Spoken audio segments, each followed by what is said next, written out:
so this is a good drill I like to use that I just call it long lunge and internal rotation, external rotation. So we're really just pushing the knee and we're gonna push the knee out. So it's a good one for the hip, knee and the ankle, right? Because we're trying to loosen up that range of motion in somewhat of an extreme position. So what I'm gonna do here, and I'll do it from this angle and the side angle so you can kind of see what I'm talking about, is I'm gonna start in this position and I'm just gonna get into that long lunge Groiner position like this, and I'm gonna scoot back so you can kind of see my ankle and what's going on, or my foot. Perfect. So in this position, I'm gonna just kind of sit here, hang out on my left palm, and all I'm doing is I'm just sort of working that range of motion. I can use my hand to kind of help push, but what I really want when I'm doing this is I want to use the muscles in my hip to drive my knee out, right? So as opposed to me just being passive and pushing, right? I want to feel and strengthen that range of motion by actually using the muscles in my hip to drive it out. And then at the same time, I can use my hand to kind of help that stretch.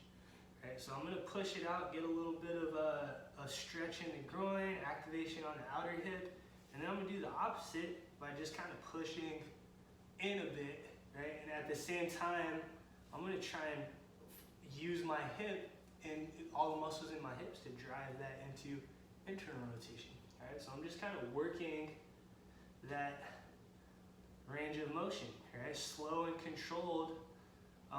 The thing about these kind of exercises is if you're just like moving and fast and just going through the motions and you're not actually focusing, you're going to see less benefits, right? But the more you focus on trying to understand that range of motion, the more benefit you're going to see. Right? So one thing I want you to notice too is I can also do this and work dorsiflexion in my ankle at the same time. So if I as opposed to here, I can push that knee over that toe a bit, and then while I'm keeping my heel down, a good strong foot, I can do the same thing, and I'm working more of an extreme range of motion that way. All right, so there's a lot of ways you can take this.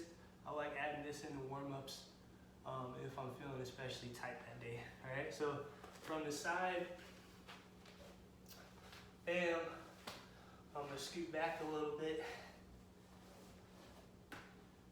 And same thing, right? So I'll do it on the left leg so you guys can kind of see. Bam, because I'm gonna get into that long lunge, right? Find a good position, right? And then I'm gonna do the same thing. I'm just kind of pushing that hip out, and I'm pushing in, right? So I'm pushing, but I'm also engaging the hips at the same time, or the hip.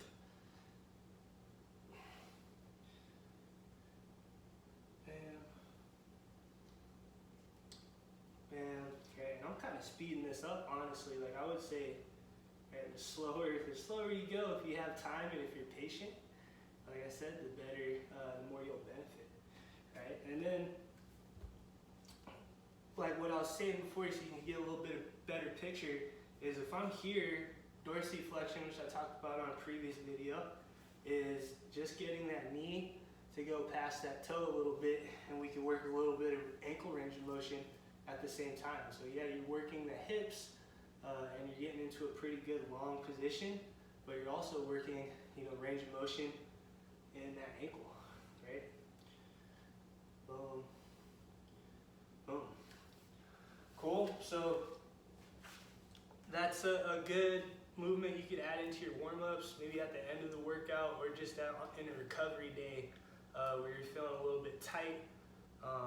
Maybe if you're sitting at a desk, which we do a lot, you can use that, like do that every hour, right? It's a good way to kind of move the hips around and get a nice stretch. All right, peace.